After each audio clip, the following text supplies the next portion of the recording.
LinkedIn is pretty great at a lot of things, like helping you tap into the latest trends and insights in your field. We cannot stop your coworker from tapping her pencil. LinkedIn can help you find new jobs that align with your career goals. We cannot help you find the source of that weird smell in the office fridge. Ew. And while we can't stop your coworkers from bringing their hobbies into the office, LinkedIn can help you bring your career to the next level. LinkedIn is the network that works for you. Instagram teen accounts have automatic protections for what teens see and who can contact them, plus time management tools. And Instagram will continue adding built-in safety features to help create age-appropriate experiences. Learn more about teen accounts and Instagram's ongoing work to protect teens online at instagram.com/teenaccounts.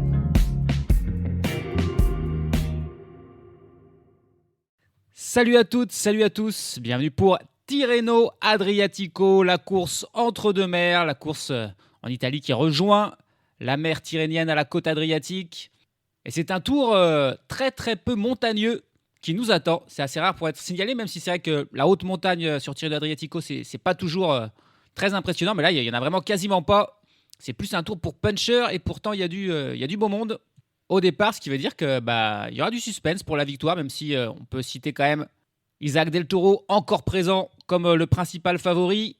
D'abord, on s'intéresse au parcours, donc cette étape avec un chrono tout plat pour commencer qui aura forcément son importance puisque ça sera très difficile de faire des gros écarts dans les autres étapes.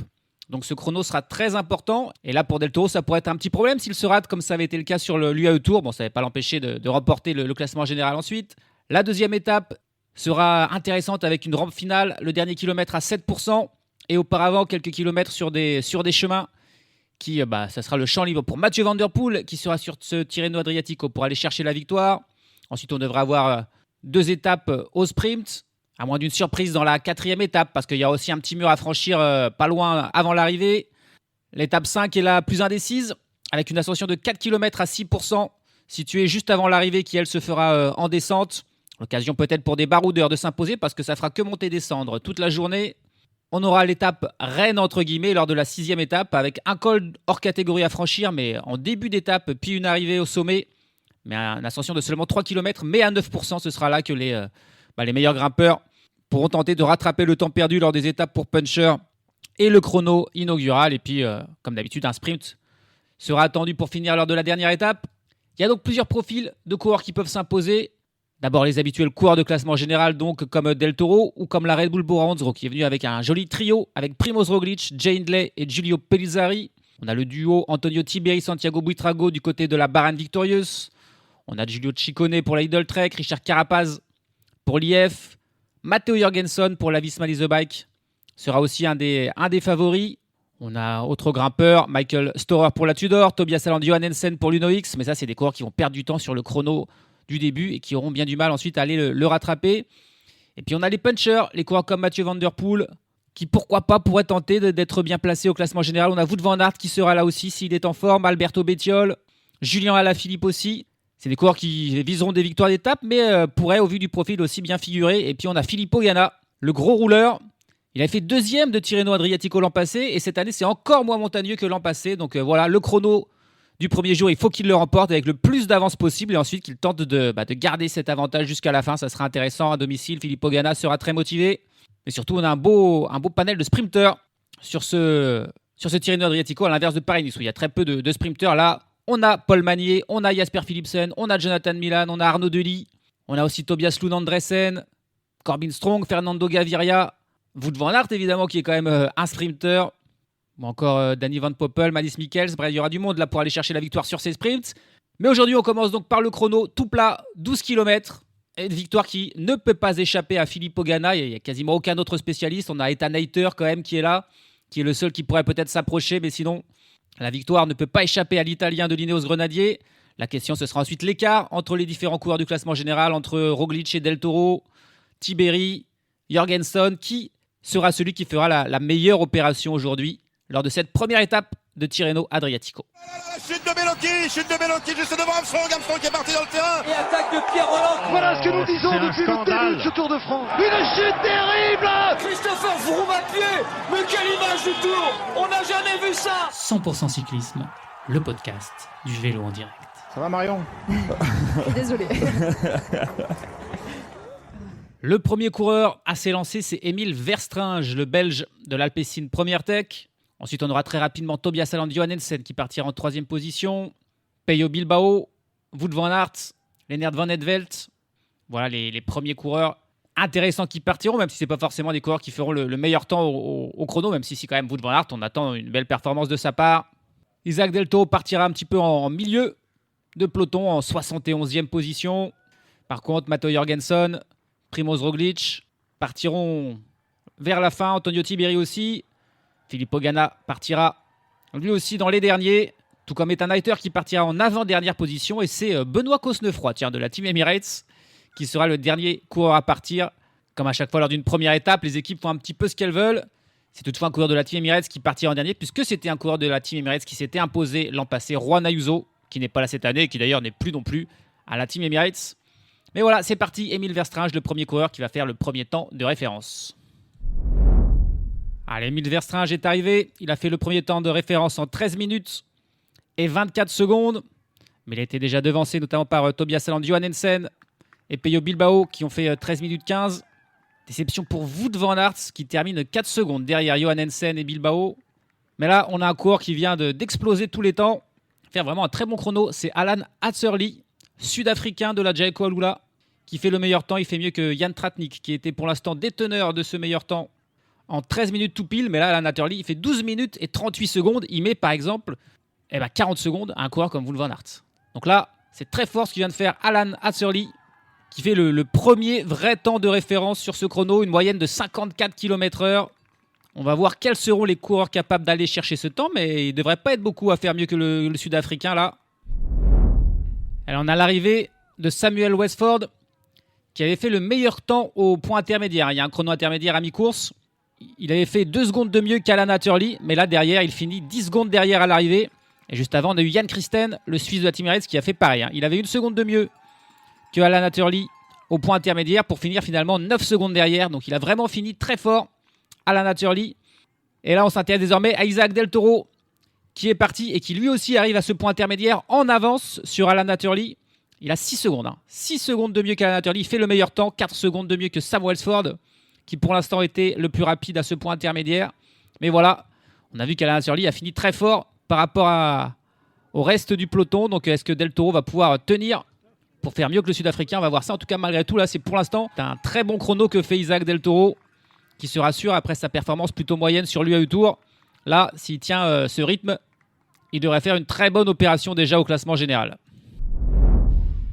Et l'arrivée d'Isaac Del Toro, qui dandine un peu là. Ce style pas très caractéristique d'un coureur de chrono, justement. Il bouge beaucoup. Alors ça va très vite, mais c'est vrai qu'il perd un petit peu d'aérodynamisme là-dessus. Il est dans cette dernière ligne droite et il va terminer derrière Alan Hatterley lui aussi. Alors qu'il avait pourtant fait 6 secondes de mieux que lui au point intermédiaire. Et là, il finit 6 secondes derrière. Il prend la 2e place provisoire, Isaac Del Toro. Ça reste un bon temps évidemment pour Del Toro. On verra ce que fera ses principaux adversaires, Jorgensen, Tiberi et Roglic. Mais par exemple là, Del Toro il reprend 30 secondes un coureur comme Tobias Aland Johannesen. Un écart qui sera très compliqué bien sûr pour le Norvégien d'aller chercher. Bon temps pour Del Toro, mais pour l'instant c'est le coureur surprise là, Alan Hatterley, qui reste leader de cette course. Mais reste encore plus de la moitié du peloton à arriver. Et encore l'arrivée là d'un coureur qui a fait un meilleur temps que Alan Hatterley au point intermédiaire, mais qui va finir derrière. Là, c'est encore un coureur de la Team Emirates avec Félix Großschartner.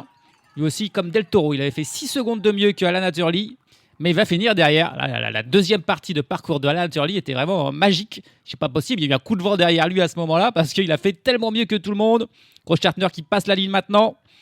À 8 secondes d'Alan Hatterley, il prend la 3e place provisoire. Et donc on a 3 coureurs là derrière Alan Hatterley de la Team Emirates pour l'instant au classement provisoire. Alan Hatterley, leader avec 6 secondes donc d'avance sur Del Toro, 8 sur Großschartner, 9 sur Jan Christen et 10 sur Sam Welsford, pour l'instant 5e provisoire. Mais c'est assez intéressant de voir que pour l'instant Alan Hatterley, au point intermédiaire, il n'a fait que le 6e temps, alors qu'il est largement même le meilleur temps à l'arrivée.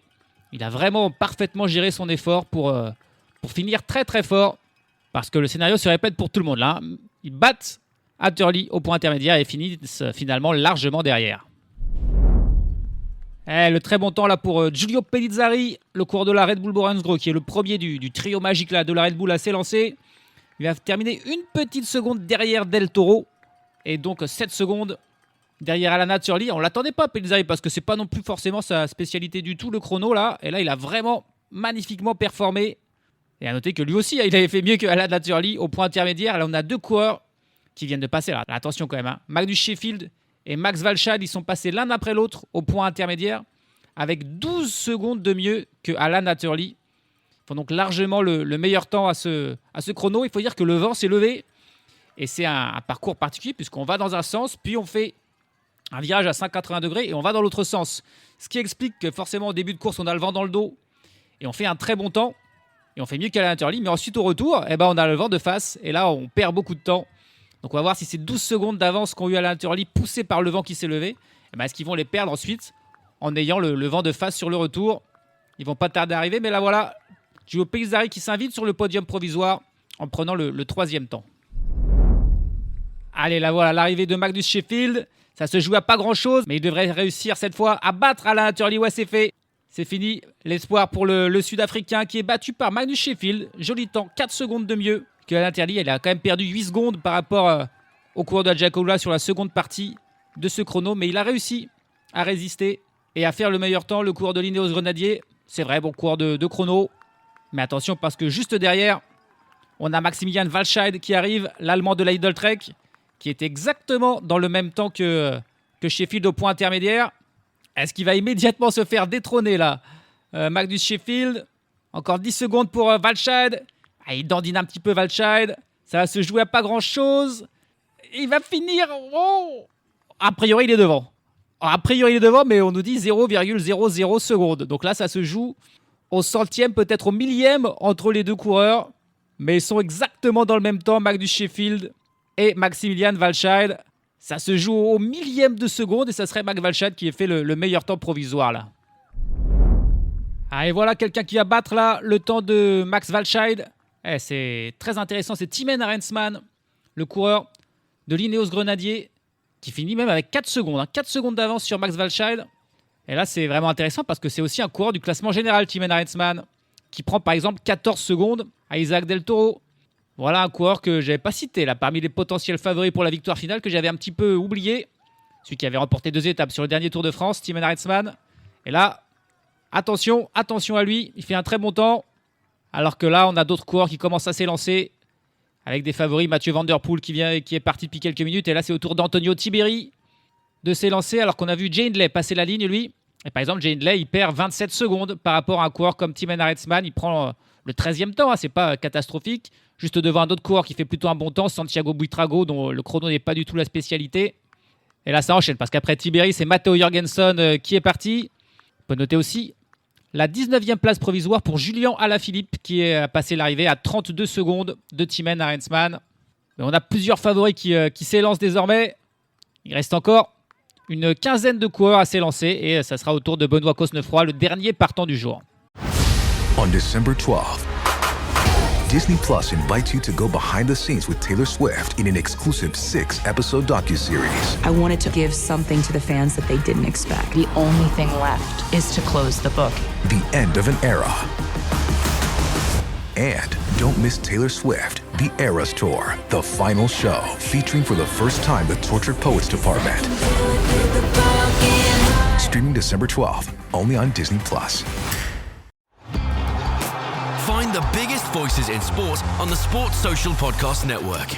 Like the multi-award-winning Fight Disciples podcast with me, Nick Peet, and my sparring partner and best mate, Adam Cattrall. Throughout the week, we discuss the biggest news in fight sports, from Tyson Fury's latest comeback to the return of Conor McGregor and everything in between. Allow us to take you closer to the action at home and abroad as we go behind the scenes at all the monster fights in both boxing and mixed martial arts. Search Fight Disciples and listen wherever you get your podcasts. Sports Social Podcast Network. Bon, Mathieu Van Der Poel, il n'est pas venu pour le classement général. Ça, je peux vous le dire. Il y avait un petit suspense, il n'y est plus du tout.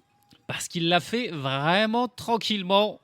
Il termine à 1,31 de Tim Henrichsman en 125e position. Donc il y allait plus que mollo. Son objectif, c'est demain. C'est une étape vraiment qui lui correspond parfaitement. Alors que là, ça y est, c'est le départ du grand favori du jour, Filippo Ganna, qui s'élance. Tout autre résultat que la première place sera une énorme déception pour le coureur de Ineos Grenadier, qui va devoir aller chercher son équipier, Tim Henrichsman, qui est pour l'instant toujours le leader. Le bon temps pour Antonio Tiberi, là, qui prend la 5e place provisoire. Il termine à 11 secondes de Tim Henrichsman, mais il termine par exemple devant Isaac Del Toro. Il lui met 3 secondes. C'était, il me semble, à peu près déjà l'écart entre les deux hommes sur le chrono de l'UAE Tour, où Tiberi avait là aussi terminé pour quelques secondes devant Isaac Del Toro. On est donc dans les mêmes performances. Avant l'arrivée de Filippo Ganna, on va aussi attendre l'arrivée de Primož Roglič, là, qui est sur la route, qui va tenter de perdre le moins de temps possible sur les autres coureurs du classement général. Et là, c'est Matteo Jorgensen qui, lui, arrive. Il va faire un petit peu moins bien, par contre, Matteo Jorgensen, par rapport à Tiberi.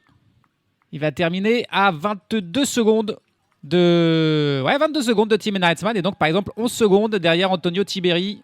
C'est le 11e temps provisoire pour Matteo Jorgensen. Pas une contre-performance, mais pas exceptionnelle non plus. Et puis, tiens, en même temps, là, ça s'enchaîne. C'est Filippo Ganna qui arrive au point intermédiaire et qui fait le meilleur temps, sans surprise. 3 secondes de mieux que Magnus Sheffield, qui pour l'instant avait ce meilleur temps intermédiaire. 4 secondes de mieux que Tim Henrichsman. C'est bien parti pour Filippo Ganna, mais voilà, il faut continuer l'effort dans la seconde moitié. Allez, l'arrivée de Primož Roglič. Il fait un très bon temps, Primož Roglič, lui aussi. Il fait mieux qu'Antonio Tiberi. Alors que pourtant, au point intermédiaire, il était plutôt assez en retard. Mais voilà, l'expérience du Slovène, qui se rapproche de plus en plus d'être le doyen du peloton, mais il est toujours performant. Il fait le 5e temps provisoire à 9 secondes de Tim Henrichsman. Et voilà, il finit 2 secondes devant Tiberi, 5 secondes devant Del Toro.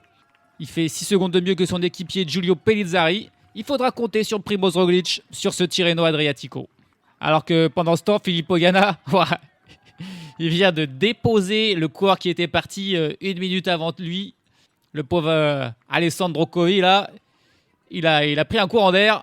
Il est en train de survoler ce chrono. Filippo Ganna, là, il va le remporter et avec plus que 3 secondes d'avance. Pour l'instant, les calculs en direct nous disent qu'il aurait 20 secondes de mieux que Tim Henrichsman. On va attendre qu'il passe la ligne pour être sûr de ça, mais il est imbattable. Imbattable sur ce genre de profil. On attend quand même Ethan Hayter, qui est parti et qui est un petit peu le seul qui pourrait peut-être l'inquiéter vraiment. Et puis Benoît Cosnefroy est aussi parti. Donc voilà, tout le monde est sur la route. On va donc très bientôt savoir la conclusion. Et Filippo Ganna, il est déjà dans le dernier kilomètre. Il lui reste il a encore plus d'1 minute d'avance pour faire ce dernier kilomètre. Donc il n'y aura pas de souci pour Filippo Ganna. Et intéressant de voir combien de temps il va mettre à tous les autres pour aller chercher peut-être la victoire au classement général. Il est capable de grimper et vu qu'il n'y a pas de très grosses ascensions, il pourra résister. Ça sera intéressant. Il va finir avec 22 secondes d'avance sur Tim Henrichsman. C'est quand même très fort. 22 secondes sur Tim Henrichsman. Et reprenons que entre 30 et 40 secondes au Roglič, au Del Toro, au Tiberi. Il faudra aller le chercher. Filippo Ganna, son maillot de leader, qui va tenter de défendre jusqu'au bout. Ça sera très intéressant. Et pour l'étape aujourd'hui, c'est fait. Attendons quand même Ethan Hayter, le seul coureur qui pourra peut-être aller au moins se rapprocher ou peut-être aller chercher une place sur le podium, la 2e place. Peut-être pour Ethan Hayter s'il est dans un bon jour. Ça ne sera pas un très bon temps pour Ethan Hayter, qui évidemment ne battra pas Filippo Ganna, mais qui ne s'invitera pas dans le podium. Il fait même seulement le 8e temps, Ethan Hayter, à 32 secondes de Filippo Ganna. Il sera déçu de sa performance, le Britannique, champion de Grande-Bretagne du contre-la-montre. Alors qu'on a un autre coureur qui est arrivé juste avant, qui lui a fait un bon temps, Jonathan Milan. Sprinter, mais aussi bon sur le chrono. Les chronos qui sont un peu courts, Milan, il est capable de les faire. L'Italien est allé prendre la 5e place de ce chrono à 29 secondes de Filippo Ganna. Il reste encore Benoît Cosnefroy à arriver, mais Cosnefroy, bien sûr, le chrono, c'est pas sa spécialité, c'est pas lui qui viendra s'intégrer, ni même dans le top 10 ou le top 20. La victoire est officielle, elle est pour Filippo Ganna, qui a tourné à 56,2 km/h de moyenne. Tim Henrichsman, en 2e position, lui, a tourné à 54,6 km/h de moyenne. Donc c'est quand même vous dire la différence entre Ganna et les autres sur ce genre d'effort. Mais Tim Henrichsman, il sera quand même satisfait parce que parmi les coureurs du classement général, c'est lui qui fait la meilleure opération avec sa 2e place du jour. Allez, l'arrivée quand même, on va l'attendre. Benoît Cosnefroy, En plus, ça fait bizarre de le voir avec ce maillot de la Team Emirates sur les épaules, puisqu'il a changé d'équipe. Il a rejoint l'armada de la Team Emirates. On va voir si ça lui portera chance pour aller chercher des succès. Il termine là relativement loin, à 1 minute tout pile de Filippo Ganna. On verra quel sera son rôle dans la Team Emirates cette saison et lors de cette semaine surtout. Déjà pour Benoît Cosnefroy, c'est terminé, c'est officiel. La victoire attendue, large, facile, incontestable pour le meilleur dans cet exercice quand Remco Evenepoel n'est pas là, bien sûr. S'il y avait Remco, ce serait un autre match, mais quand il n'est pas là, ou quand Tarling n'est pas là non plus, il n'y a vraiment personne qui peut se rapprocher de la puissance et des performances de Filippo Ganna, vainqueur de ce chrono inaugural de Tirreno Adriatico. Il a l'habitude de remporter le chrono sur Tirreno Adriatico, ça va être sa 5e victoire sur cette course. Il l'aime bien, il y est très souvent et il gagne aussi très souvent et ça serait un petit peu un rêve pour lui de remporter le classement général et il va tenter de le faire même si ça sera dur évidemment avec ce petit matelas qu'il a pris aujourd'hui. Il peut espérer. Filippo Ganna qui compte 38 victoires dont beaucoup sur le World Tour, il en compte notamment 7 sur le Giro, 2 sur la Vuelta, mais il n'a toujours pas gagné sur le Tour de France et ça aussi ça manque à son palmarès, il faudra qu'il y arrive un jour de gagner un chrono sur le Tour. L'ancien double champion du monde du chrono en 2020-2021 qui s'impose donc aujourd'hui avec 22 secondes d'avance sur Thymen Arensman, 26 secondes sur Max Walscheid et Magnus Sheffield, la 5e place pour Jonathan Milan. Alan Hasserli, qui a longtemps été leader de cette course, termine finalement 6e à 30 secondes. Une petite seconde devance Primoz Roglic, qui fait lui aussi une très bonne affaire aujourd'hui, qui termine 7e de l'étape, Ethan 8e. Antonio Tiberi 9e à 2 secondes de Roglic, Isaac Del Toro 10e finalement. C'est aussi des beaux temps pour ces deux coureurs. Parmi les coureurs du classement général qui font plutôt une bonne opération, Gildo Peizari 12e à 37 secondes. Matteo Jorgensen 16e à 44 secondes. Ça commence à être un petit peu plus décevant. Ilan Van Wilder 20e à 48 secondes. Là aussi on attendait un peu mieux. Jay Hindley termine à 49 secondes dans le même temps que Ben Illy. Santiago Buitrago à 50 secondes. Puis ensuite, ça commence à être problématique pour Gillo Ciccone qui perd 54 secondes. Michael Storer en perd 55. Tobias Aland Johannesen termine à 1 minute et 7 secondes de Filippo Ganna. Et perd donc 40-45 secondes sur des coureurs comme Roglic ou Del Toro. A noter l'anonyme 59e place de Wout van Aert. Richard Carapaz, ça n'a jamais été son truc le chrono et c'était encore le cas. Il termine à 1 minute 16. Grosse déception aussi pour Lennart Van Eetvelt qui termine très loin, 123e à 1 minute et 39 secondes. Il s'est complètement raté. Et puis encore plus anonyme, la 144e place de Mathieu Van Der Poel à 1,53 qu'il a fait tranquille. Il n'est toutefois pas le dernier du jour. C'est Oded Kogut, coureur de la NSN, mais qui me semble est tombé. Il termine à 3 minutes et 9 secondes. Et a priori, là, 3 minutes 9 secondes, c'est juste au-dessus du délai de 3 minutes et 2 secondes. Et il pourrait bien être hors délai et éliminé de Tirreno Adriatico. On verra ce que les commissaires décideront puisqu'il est tombé aussi. Donc quand on tombe dans un chrono, parfois on est quand même repêché. Évidemment, le classement général, c'est le classement de ce chrono avec Ganna leader devant Arensman et Walscheid. Pareil pour le classement par points. Et puis au classement de meilleurs jeunes, c'est Magnus Sheffield qui sera leader de ce classement devant Antonio Tiberi et Isaac Del Toro. Il y aura une belle bagarre aussi pour ce maillot.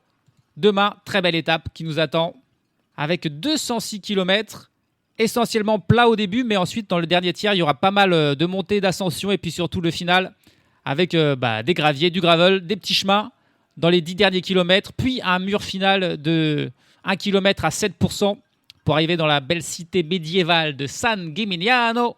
Bon, ça a écrit Van Der Poel en lettres dorées au-dessus de cette étape. En plus, aujourd'hui, c'est vraiment économisé sur le chrono. Ça sera très compliqué de l'empêcher de gagner. On verra ce que les coureurs du classement général vont déjà tenter de faire pour essayer de reprendre du temps à Filippo Ganna qui, lui, est en train de résister.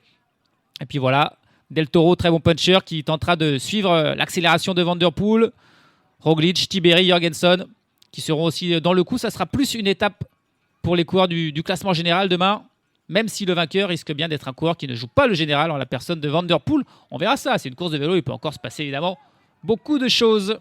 Salut à tous, salut à toutes.